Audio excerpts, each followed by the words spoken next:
Welcome back to the deep dive. Today we're jumping into chapter 5 of the Bhagavad Gita, often called the Yoga of Renunciation of Action. And if you've been following along, you'll know Arjuna's been getting some, well, seemingly contradictory advice from Krishna. That's right.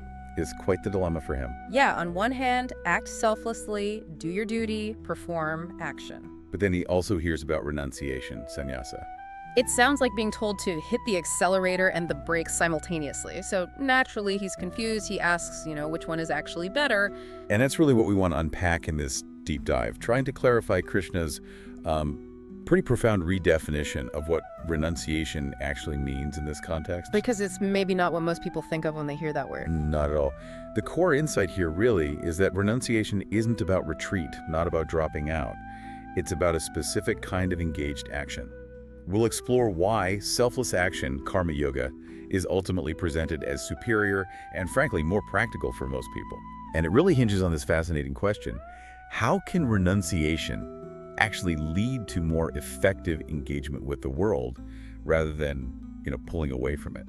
That really is the puzzle, isn't it? Because I think for many of us, hearing renunciation conjures images of, well, literally dropping everything, leaving your life, heading off somewhere remote. That's a very common image, yes.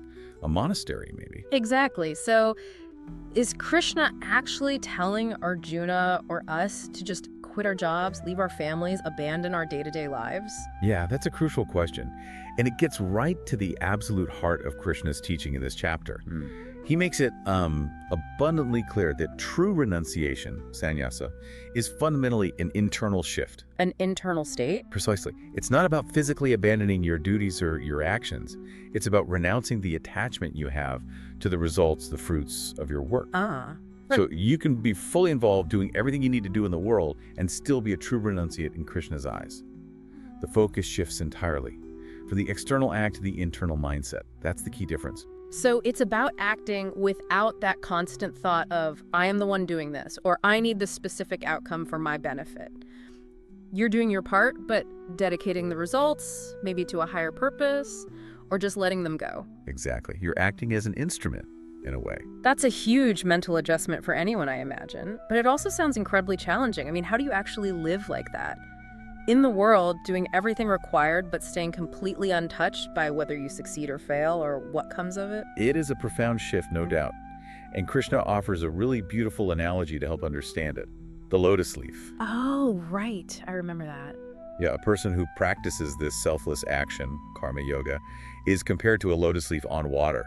The leaf lives in the water. It's surrounded by it, completely immersed. But the water just rolls right off it. It doesn't get wet. Exactly. It remains untouched. So similarly, the karma yogi lives in the world, performs all their duties diligently, maybe even with great skill.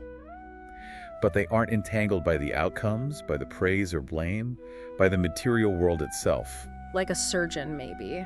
Focused, engaged, but needing a certain detachment. That's a good parallel. Intense focus, yes. Dedication, absolutely. But not emotionally swept away by the results in a way that compromises their duty or their inner peace. Yeah. Dedicated yet detached. That analogy really does paint such a clear picture, living in the world, but not really of it in a sense. Okay, so if someone masters this true renunciation and selfless action, what's the result? The sources mention something called a vision of equality. What does that actually look like? Right, that's a key outcome. A person who truly gets this, who embodies this state, they develop what's called samadarshina, a vision of equality. They start to see the same underlying divine essence, Brahman, the ultimate reality in absolutely all beings. In everything. Everything and everyone. It's not just a nice philosophical idea. It becomes their lived reality. They perceive that fundamental oneness. So whether they're looking at a wise and learned person, a cow, an elephant, a dog, or even someone considered an outcast, they see the same divine spark. Wow. And this ability to see beyond the superficial differences, that's a real hallmark of liberation. It brings incredible inner freedom. That freedom from duality, it sounds incredibly profound. To be free from those pairs of opposites we all grapple with, pleasure, pain, success, failure, honor, dishonor. They lose their grip. If you see the divine equally in all situations and beings, those ups and downs must lose their power over you. They absolutely do. Yeah. Because your happiness, your sense of well-being is no longer dependent on those external swings. But for most of us, happiness is so often tied to getting what we want, to pleasant experiences. Where do those kinds of joys fit in? Well, that's another crucial point Krishna makes. He actually warns about pleasures that come solely from contact with the senses. He points out that they are, by their very nature, temporary. They have a beginning, and they inevitably have an end. Like the enjoyment of a good meal or a vacation. It's exactly. Enjoyable, yes, but fleeting. And because they're fleeting and often leave you wanting more or fearing their loss, Krishna says they are ultimately sources of misery. Dukkha yonaya eva, the wombs of suffering. Wombs of suffering. That's strong. It is. So the wise person, the one developing this inner vision, doesn't seek their ultimate delight in these temporary sensory enjoyments. True, lasting happiness, genuine peace, shanti, according to Krishna, arises from within, from connection with the self, with Brahman. An inner source. An inner source. That inner joy is constant, it's eternal. It's not subject to the world's ups and downs. It's an abiding state, independent of circumstances. Okay, so if external pleasures are ultimately unreliable, maybe even traps, and true happiness comes from this inner connection, what practical steps does Chapter 5 offer? How does someone actually move towards that? It can't just be like flipping a switch, surely. No, definitely not a switch. It's a path, a practice. It involves gaining mastery over the mind and the senses, learning to withdraw them consciously from constantly chasing external objects and their allure. Pulling them inwards, so to speak. Pulling them inwards, yes. And crucially, it also means confronting and gradually conquering those powerful internal urges, particularly desire, kama, and anger, kana. These are seen as major obstacles that disrupt our inner equilibrium. Desire and anger, the big ones. The big ones. Krishna also hints, quite strongly actually, at the importance of practices like meditation, techniques to help focus the mind, turn it inward, and facilitate that connection with the deeper self. So it's about consistent, dedicated internal discipline. It's about transforming how you engage with the world by first transforming your inner landscape. And the end point, the ultimate realization that brings all this together. What's the final piece, according to this chapter, that grants that lasting peace? The ultimate unshakable peace, chanted at Higachati, is said to be attained when a person truly realizes, deep down, a few key truths about the cosmic order. That God, or the Supreme Self, is the ultimate enjoyer of all sacrifices and austerities, the Supreme Lord of all worlds. And, very importantly, the true friend and benefactor, Surdadam, Sarvabhutanam, of all beings.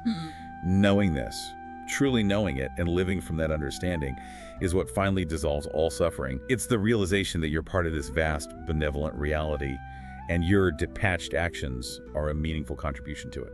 So, bringing this all together then, for you listening, this deep dive into Chapter 5 really does build a vital bridge, doesn't it? It clearly shows how these two paths Krishna talks about, selfless action, karma yoga, and knowledge, or renunciation, jnana yoga or sannyasa, they aren't actually contradictory. Not at all. They're presented more like two essential sides of the same coin, two interconnected aspects of the spiritual journey itself. Exactly. And if you connect this to the bigger picture, the core message becomes incredibly clear and, I think, quite empowering. Dedicated, mindful, but detached engagement with your duties, your life, your work. It's not a barrier to spiritual growth. It's the path itself. For most people, Krishna suggests, it is actually the most effective, the most suitable path towards liberation. It's about finding freedom through your life, not by escaping it. Being fully present, fully active, but internally free from the entanglement of results. Finding that peace right where you are. So here's a thought to maybe sit with after this deep dive. How might redefining renunciation for yourself, not as giving things up externally, but as cultivating an internal state of freedom from attachment to outcomes? How might that change your day-to-day approach? Think about your work, your relationships, even how you pursue happiness. Could true freedom, that deep peace Krishna describes, actually lie not in trying to escape the complexities of life, but in learning to engage with them fully, yet without getting caught, without that internal entanglement? Something to consider.